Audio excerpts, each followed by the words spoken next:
Então, boa noite a todos.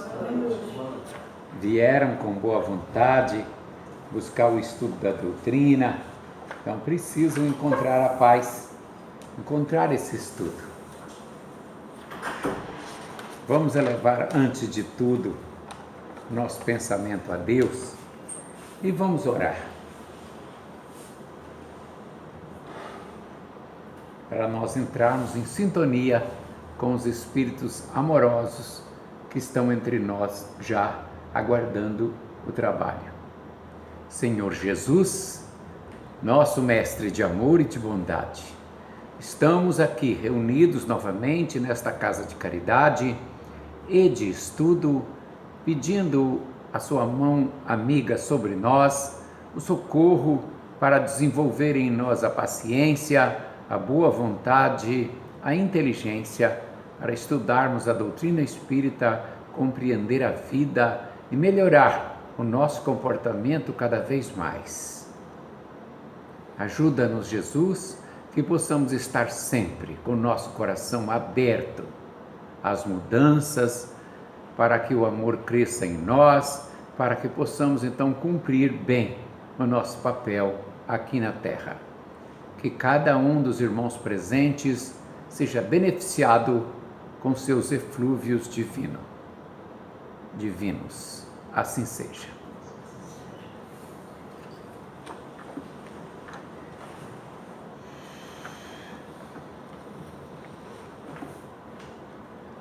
O capítulo 5 do Evangelho segundo o Espiritismo fala: bem-aventurados aqueles que sofrem, mais precisamente, bem-aventurados os aflitos. Jesus estava sobre o monte Tabor, subindo o monte, e ele falou: bem-aventurados os que choram, pois serão consolados. Bem-aventurados os famintos e sequiosos de justiça, pois que serão saciados. Bem-aventurados que sofrem perseguição pela justiça, pois é deles o reino dos céus. Bem-aventurados vós que sois pobres, porque vosso é o reino dos céus. Bem-aventurados vós que agora tendes fome, porque sereis saciados.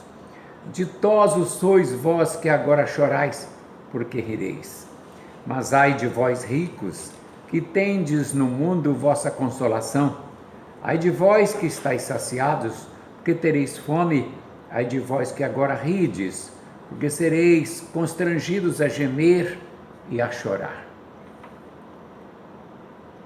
Mensagem de Mateus e Lucas, capítulo 6, versículo 24 e 25. Esse trecho do Evangelho, dito por Jesus no Sermão da Montanha, bem-aventurados que choram, só mesmo nós espíritas é que temos as instruções adequadas para compreendê-lo completamente, porque senão não compreenderíamos. Porque eu tenho visto no mundo afora a diferença de comportamento daquele que conhece o Espiritismo e o comportamento daquele que não conhece.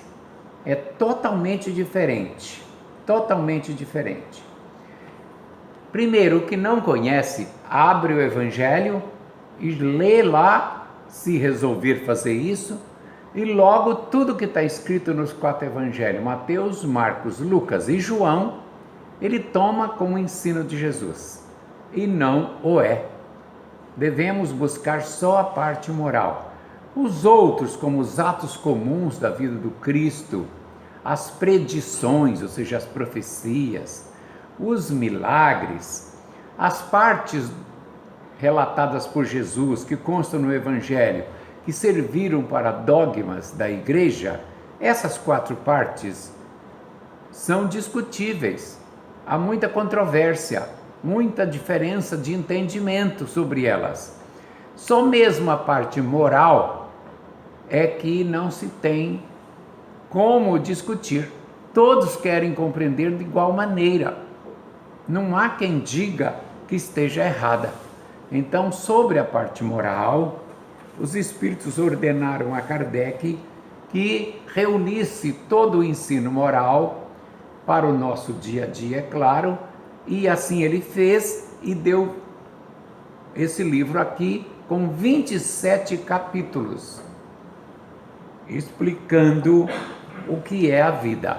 Portanto, devemos nos ater à parte moral. Mas por que isso que nós estamos falando? Porque nós somos espíritas. Quem não é espírita nem imagina isso. Ele pega até um milagre lá de Jesus e já fica achando que está entendendo o Evangelho, tá? Ora, a pessoa que não conhece o Espiritismo, ela imagina que a vida é para ela gozar o máximo que puder. E quando ela toma uma certa idade, atinge uma certa idade, e também sobrevém a ela uma enfermidade incurável, como câncer, por exemplo, ela entra em desespero e acha que é um absurdo, que ela vai logo morrer. Ora, todos nós vamos morrer. O câncer incurável, o maligno, apenas foi um aviso. Seu tempo está mais curto do que você pensa. Eu, por exemplo, não estou sabendo. Pode ser que amanhã eu esteja desencarnado. Mas como não tenho câncer, nenhuma doença assim, nesse nível, que seja incurável, então eu imagino que eu vou durar mais.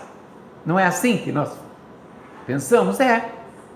Imaginando que vou durar mais, eu tenho outros interesses pela vida. E se eu imaginar que vou morrer logo, eu mudo a minha maneira de viver. Ora, nos Estados Unidos, no estado de Oregon, se não me engano, existe a morte assistida.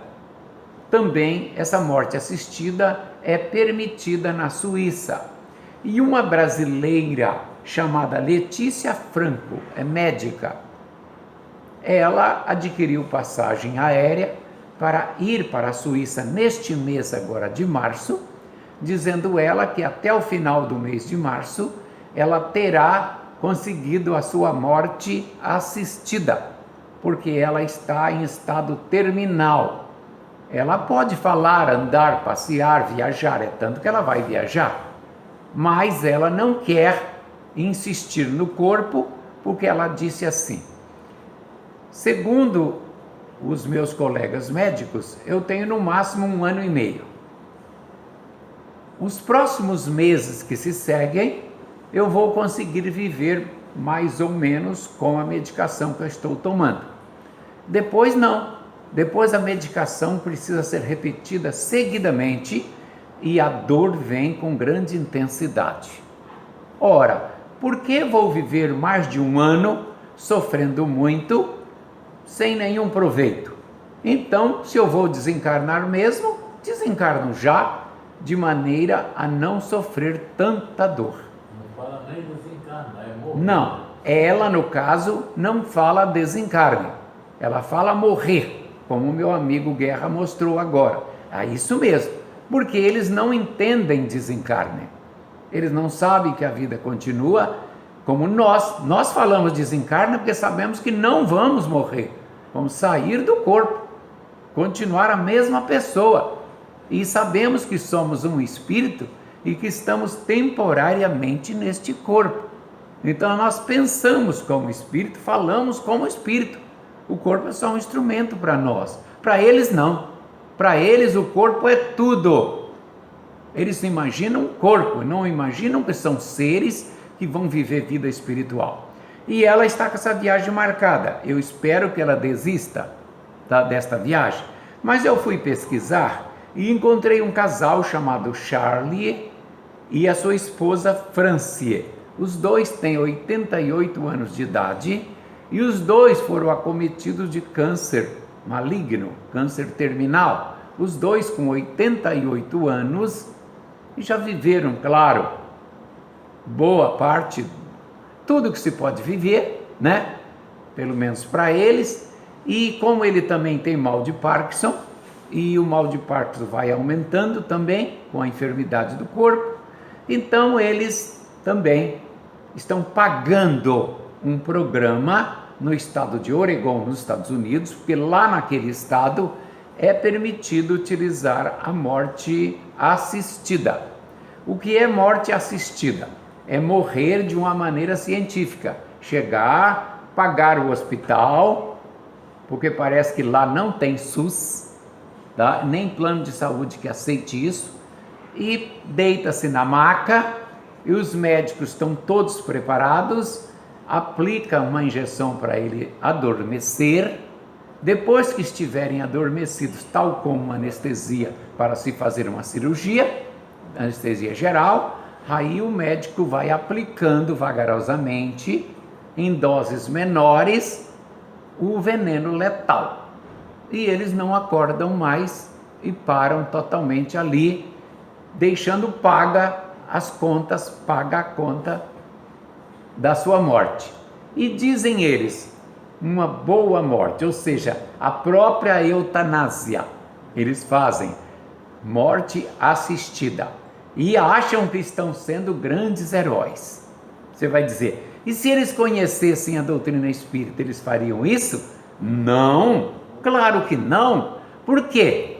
Porque o Espiritismo diz o seguinte: nós não temos o direito de eliminar a vida do corpo de hipótese alguma, porque a vida nossa do espírito está presa ao corpo e tem que ficar nesse corpo o máximo de tempo possível, e todas as dores, todas as decepções, todos os sofrimentos que vierem sobre nós serão proveitosos para a evolução do nosso espírito.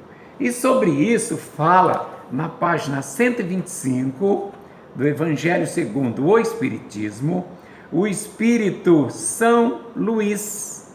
Ele diz assim, e eu marquei para facilitar: o materialista que apenas vê o corpo e em nenhuma conta tem a alma, é inapto a compreender essas coisas.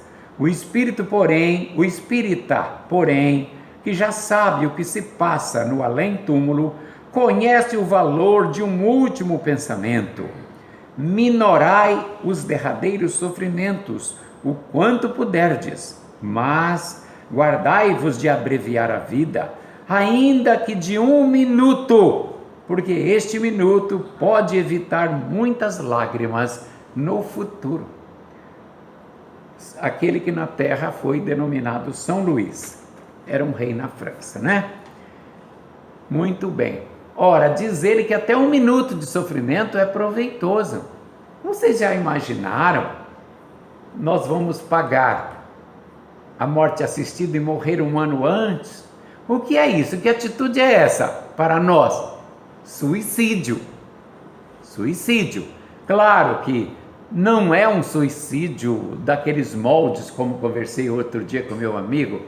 Não é um suicídio daqueles moldes que a pessoa está fugindo de uma vergonha que ela provocou, de um grande orgulho que ela tem, com vergonha da sociedade, dos erros, dos crimes que ela cometeu, e ela resolve se suicidar. Não, não é esse tipo de covardia, mas é a ignorância da pessoa em dizer, para que eu vou sofrer à toa? Ou seja, desconhecimento. É grave também, porque todo suicídio é grave.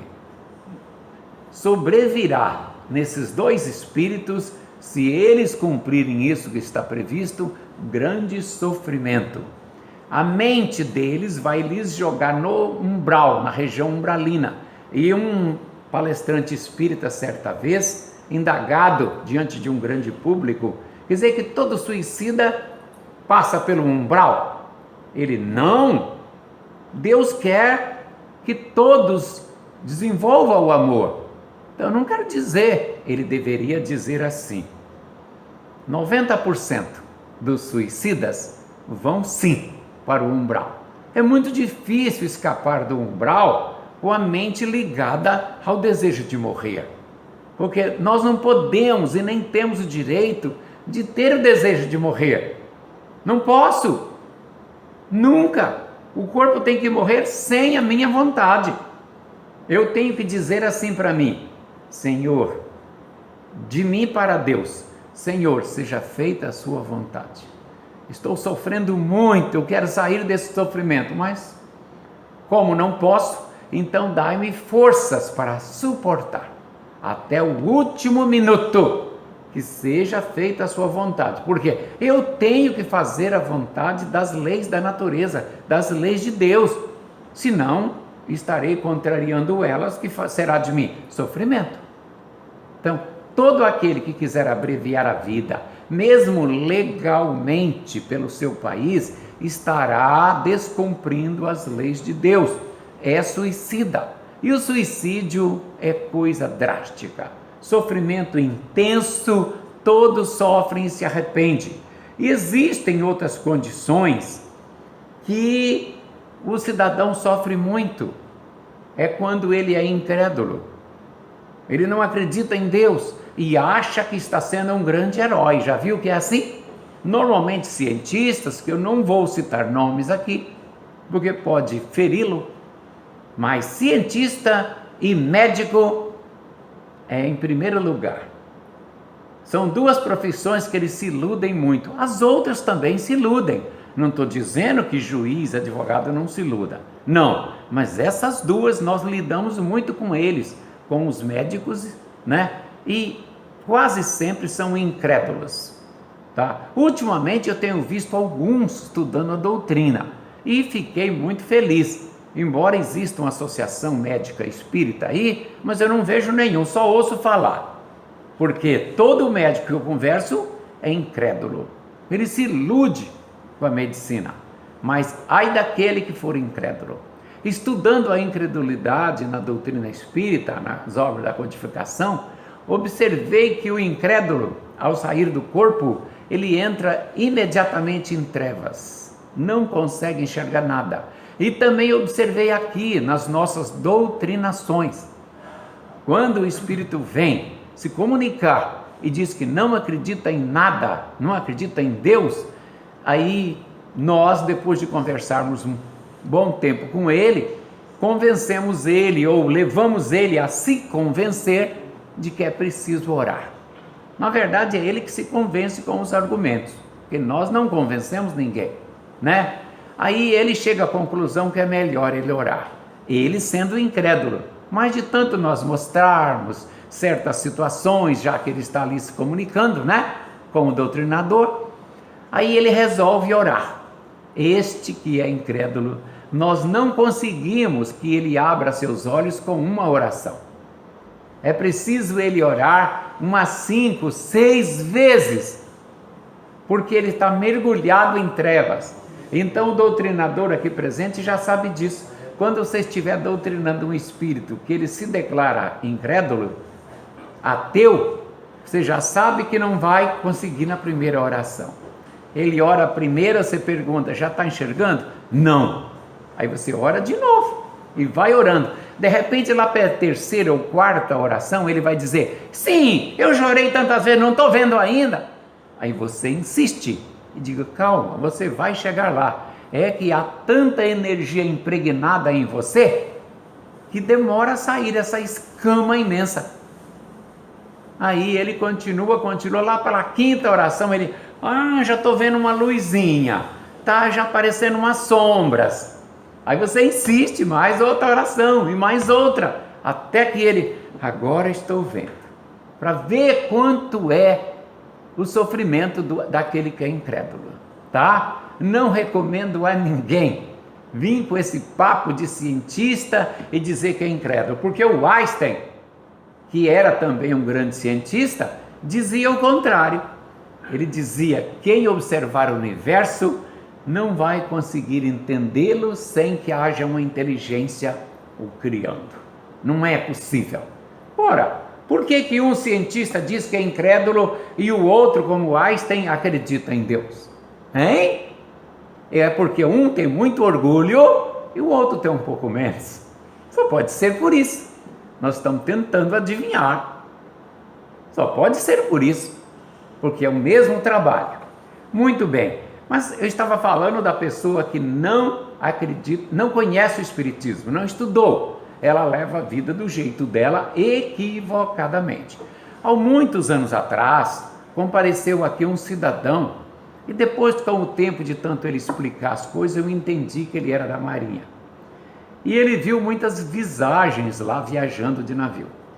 E chegando aqui, ele tinha se aposentado por problemas físicos, não podia mais exercer a sua profissão, e ele vivia em Marituba, aqui próximo de Belém do Pará.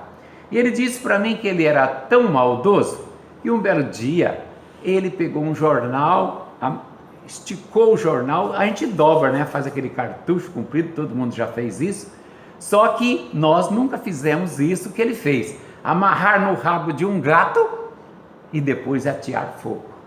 Não, nós não fizemos isso, mas ele fazia. Aí ele disse, aí eu botava um pouco de gasolina no jornal, jogava fogo e o gato saía gritando, miando, correndo, e eu me divertia com aquilo. Eu disse, mas como você é maldoso, você fez o animal sofrer. Ah, é animal mesmo. Não, não pode. Ele disse, eu continuei fazendo as minhas. Um belo dia, no meu quintal, eu vi um sapo lindo, um sapão, pulando. Eu disse, olha, esse não vai escapar. Corri lá, peguei minha garrafinha de gasolina. Quando eu fui me aproximando do sapo para jogar no sapo, depois atear fogo para ver o sapo pular, digo, mas você fazia isso? Fazia. Nossa, que vergonha. Desrespeitar o bichinho, filho de Deus também. Ele lá, eu quero saber se é filho de Deus. Eu era um sujeito assim, desse jeito. Aí, quando eu cheguei para jogar gasolina, escutei uma voz bem forte. Diz, sapo também tem coração. Eu olhei dos lados e não vi ninguém. Eu disse, mas será que foi o vizinho? Quem foi que falou isso? Uma voz masculina firme. Aí eu, não, essa é a minha cabeça. Insisti, quando eu cheguei perto do sapo, a voz foi contundente.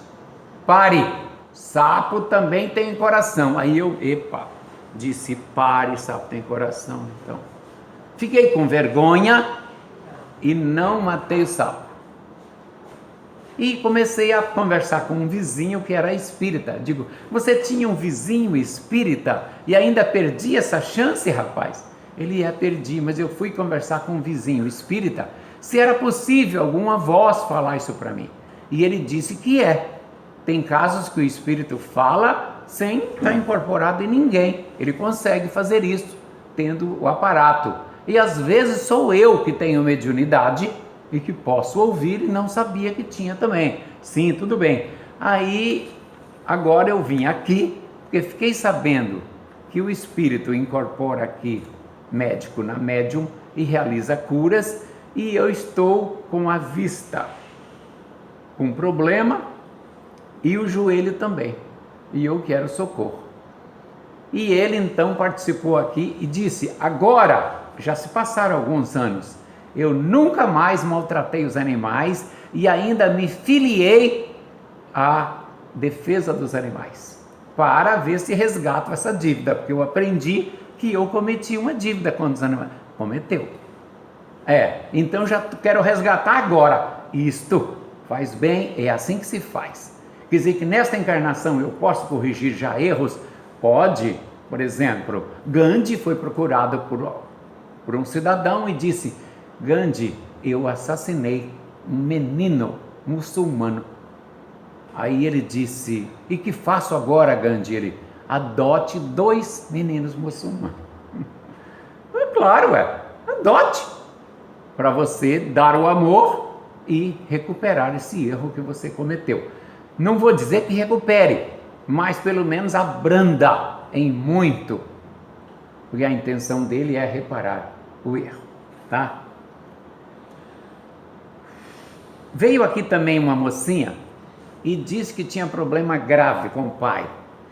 E disse, meu pai te conhece, mas não disse quem era o pai dela. Depois de muita insistência, ela disse que era um deputado aqui do estado do Pará, que tinha sido meu colega de faculdade, estudamos juntos. E ela disse, eu ando brigando muito com ele, não tem jeito mais de conviver com ele, e eu já disse para ele que eu não pedi para nascer, ele que aguente com as consequências.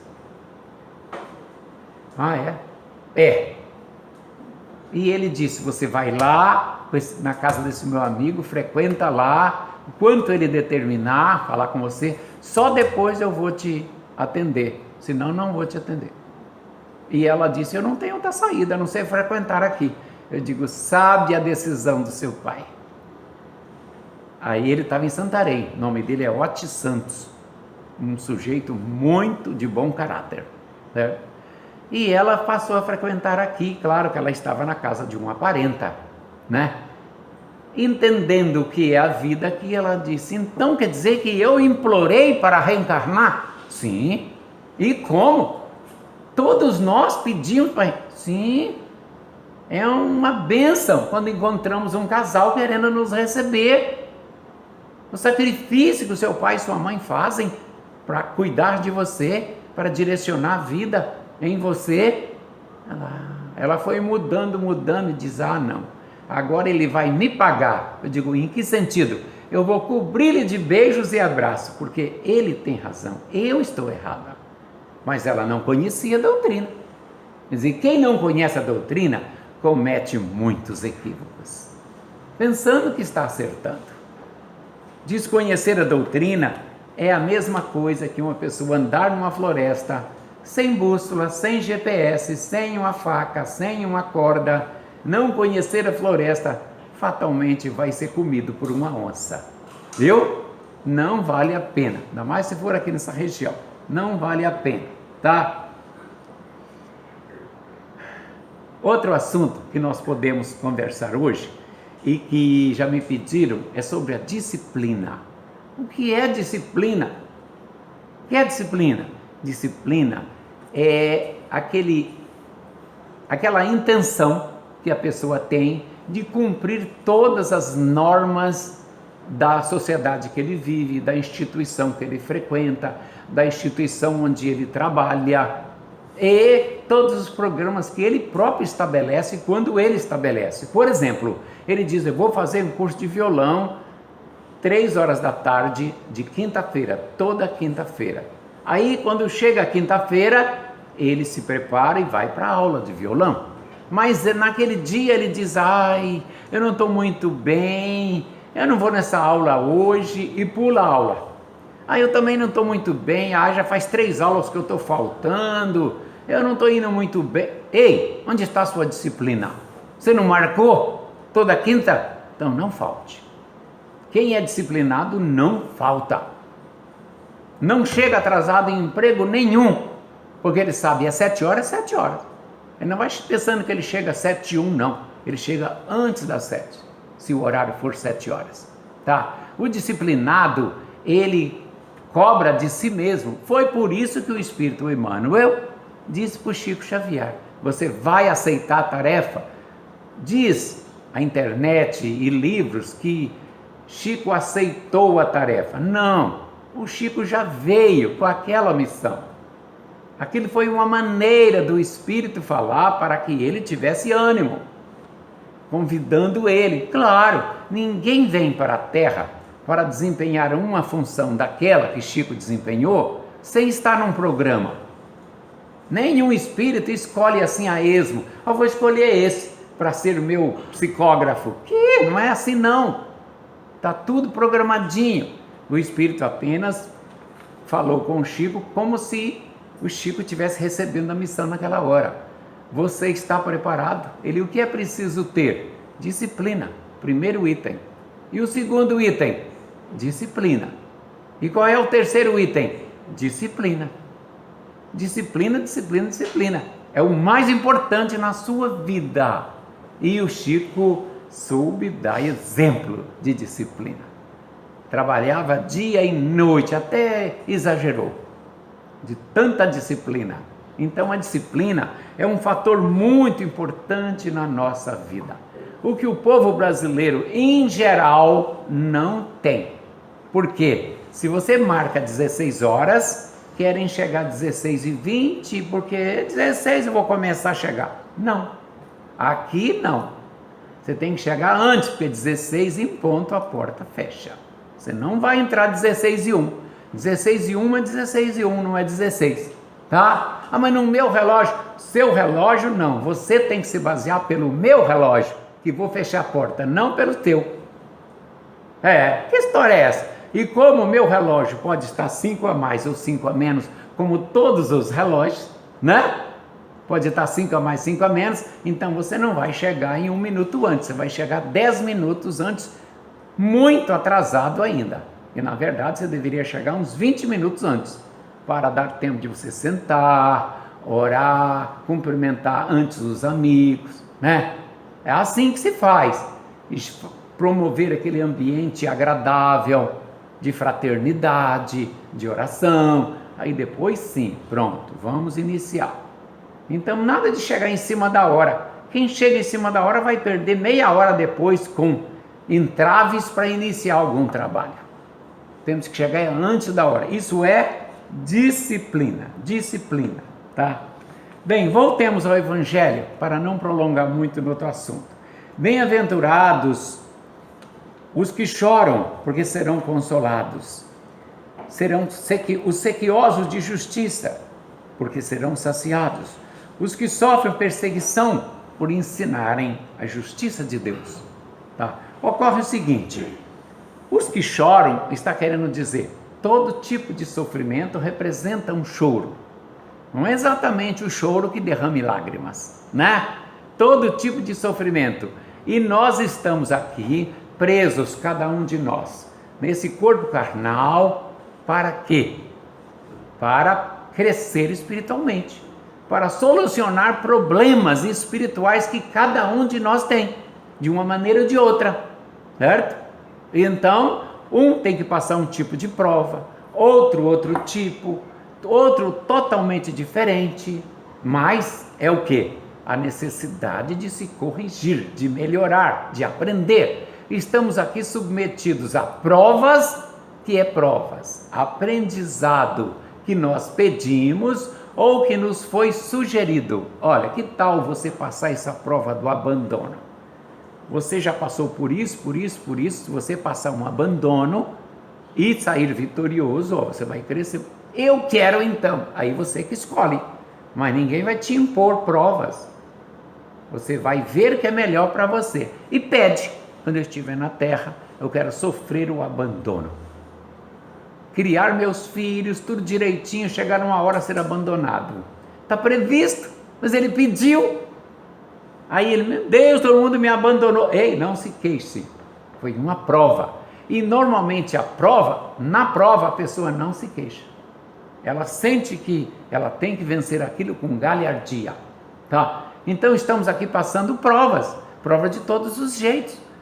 Há provas de fome, há provas de ter dinheiro, há provas de ter miséria, há provas de vários tipos, sempre com aprendizado.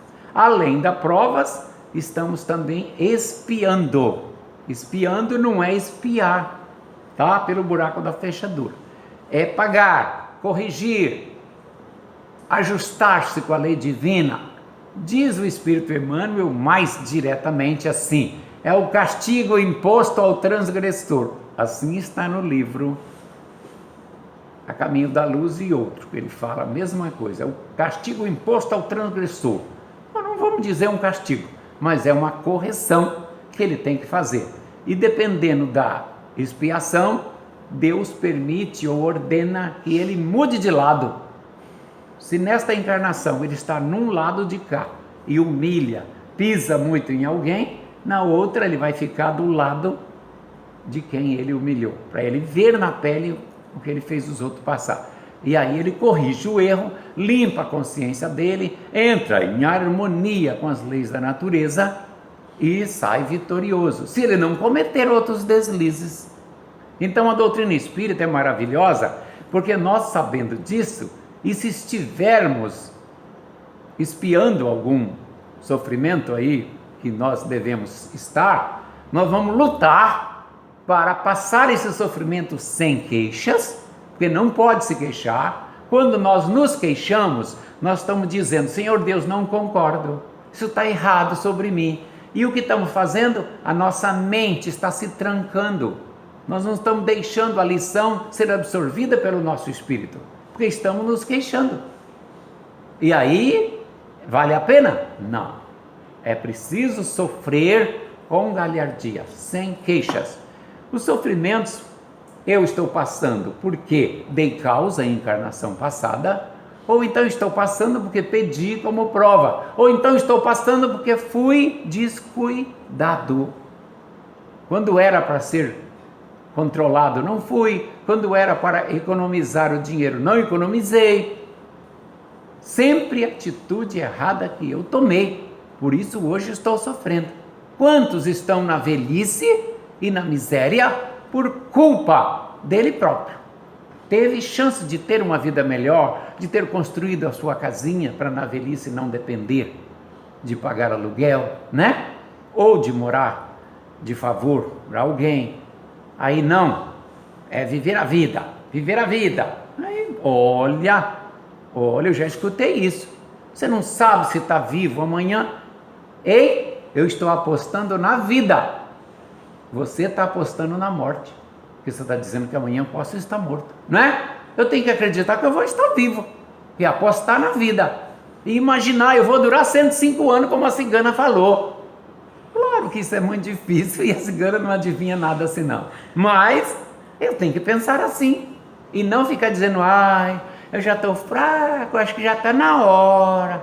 Está na hora coisa nenhuma. Ainda vou casar mais 2 vezes. Não tem esse negócio não, tá? Para de conversa fiada. A gente tem que imaginar, é assim mesmo. Porque estamos aqui para enfrentar a vida. Enfrentar as dificuldades da vida. Com galhardia, porque o sofrimento é bendito, quando ele é bem aproveitado, tá? Agora, se queixou, não dá. Diz aqui, ai de vós ricos, porque tendes vossa consolação neste mundo. Então Jesus não está condenando a riqueza e nem exatamente todos os ricos, não.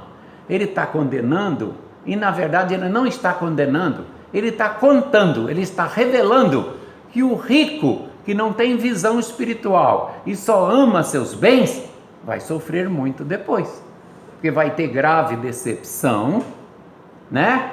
E não vai ter progredido espiritualmente. Depois, noutra encarnação, vai ter que enfrentar uma vida de miséria para corrigir os males que ele provocou com o mau uso da riqueza, porque ele fugiu das leis divinas achando que era só o mundo, só os prazeres do mundo. É o que Jesus disse, o que tem de vossa consolação no mundo. Porque existem ricos que não são assim. Existem ricos caridosos, compreensivos, que realizam grande trabalho em proveito da humanidade, usufruem do seu dinheiro porque tem que usufruir, mas leva benefício a muitas pessoas. Agorinha há pouco estavam falando de um grande jogador de futebol da atualidade, que também não vou citar o nome, e que vive fazendo a caridade. Ora, ele ganha muito dinheiro? Ganha, mas vive ajudando tantas pessoas. Veja bem, ele está sabendo que é até ridículo ele ficar só guardando, acumulando, para depois competir em riqueza com alguém, né? Ele não, ele já está preparando o seu próprio futuro, exercitando o amor, com doações, com socorro a instituições. É evidente que ele não deve doar a fortuna dele e ficar sem nada, senão o que será dele no futuro? Mas aquilo que ele pode, do lucro que ele tem, né? Então o dinheiro não é condenado, e nem os ricos. A condenação é para aquele rico que julga que o dinheiro é tudo para ele, nada mais que o dinheiro. Lamentavelmente, sofrimento virá sobre esta pessoa, tá? Nosso tempo está quase esgotado, mas vamos ainda lembrar uma palavrinha aqui. Mandaram no nosso grupo do Zap Zap uma mensagem sobre enfermidade, dizendo que as enfermidades são provocadas por nós. São sim. Todas as enfermidades são provocadas por nós mesmos. Algumas delas estão programadas a eclodir em nós, como por exemplo, o espírito de Camilo Castelo Branco conta que quando ele estava na carne e atingiu 60 anos de idade, ele já era um escritor famosíssimo em Portugal e na Europa, vendia muito, e de repente ele foi ficando cego de um dia para o outro e perdeu a visão. e ele não suportou e acabou se suicidando. Sofreu 11 anos no umbral, de lá foi retirado e escreveu o livro Memórias de um Suicida, através da médium Ivone Pereira. E ele conta toda essa história. E diz ele que veio sobre ele a cegueira porque ele tinha em encarnação anterior agido como um padre inquisidor. Talvez fosse bispo, não sei, como um inquisidor na época da Santa Inquisição. E ele então, com todo o poder na época, se encantou com uma moça muito bonita, mesmo sendo padre, ele é homem, né? Se encantou com uma moça muito bonita e quis a moça para ele, mas a moça era noiva. Então ele resolveu mandar cegar primeiro o noivo da moça, para a moça não casar com o rapaz. Cegou o moço. Então ele, como não praticou a caridade, recebeu a cegueira também, para ele sentir na pele o mal que ele fez aos outros. Então você pode estar com uma vida normal, de repente advém uma enfermidade, os nervos infeccionam todos, você vai para uma cadeira de roda e fica torto lá. Mas por quê? Porque você deu causa à encarnação passada. Isso pode acontecer, tá? Seguidamente. Agora, outras enfermidades pode acontecer da nossa maneira de se comportar. Sermos muito preocupados com a vida, né?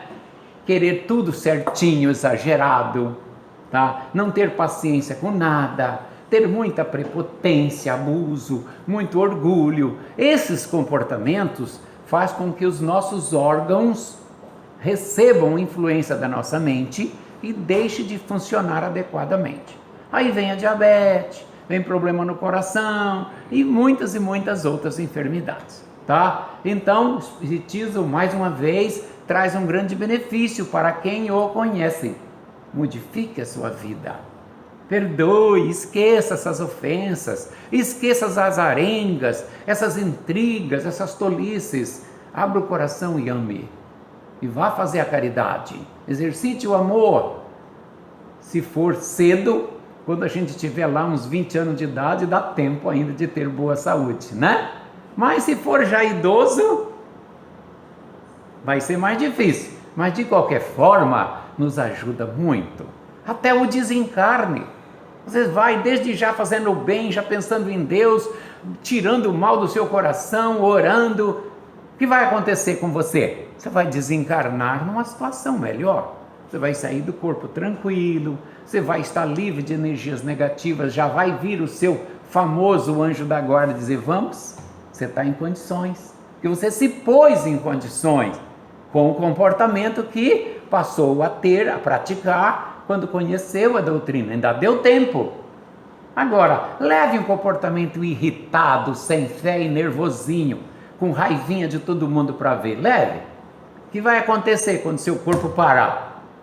Você vai dizer, onde eu estou? Não tem ninguém para me ajudar. Não tem, só tem para rir e debochar, porque o pensamento da gente joga a gente em situação difícil, tá? Então, as enfermidades são sim. Por exemplo, nos Estados Unidos fizeram um estudo de 500 mulheres que tinham câncer de mama, fizeram estudos e notaram que elas eram muito ciumentas. Aí eles ligaram o câncer de mama ao ciúme exagerado. Fizeram estudo de câncer de próstata e disseram que os homens prepotentes sofriam de câncer de próstata em geral, não quer dizer que todos, mas em geral. Eles estudaram porque o homem tem câncer de próstata e a mulher, claro, câncer de mama, né? Nos órgãos adequados aos corpos, né? E aí estudaram e viram, disse, olha aí, as que têm câncer de mama são ciumentas, em exagero. Então o ciúme exageradamente provoca mal-estar, provoca essa enfermidade. E o homem prepotente também, que quer ser dono da mulher, embora devíamos ser, mas não é, não podemos, né? A mulher merece todo o nosso carinho, todo o nosso respeito. Não é assim como nós éramos antigamente, né? Queríamos ser donos dela. E aí judiava das bichinhas. E aí vínhamos com o problema. Não, não é assim. Tem que tratar com todo o respeito. E ela tem que ser livre. Quer ir embora? Fazer o quê? Né? Não quer mais? Fazer o quê? É um direito dela, né? E não ter esse ciúme exagerado e prepotência demais no lar. Então vem câncer de próstata e tantas outras enfermidades. Também descobriram que o câncer mesmo, normalmente é ódio concentrado, muito ódio. Aí provoca câncer no futuro, não é da noite para o dia. É evidente que esta conclusão de que as enfermidades são provocadas por nós, ela já é antiga. Só que agora estamos tocando de novo no assunto, porque assim convida as pessoas a modificar o seu comportamento, a ter um comportamento mais dócil, o melhor possível, que é tão difícil a gente mudar para uma pessoa educada, mansa e ordeira, de repente, se nós não somos. Nós temos que insistir, mas demora um pouquinho, tá? Nosso tempo está esgotado. Muito obrigado.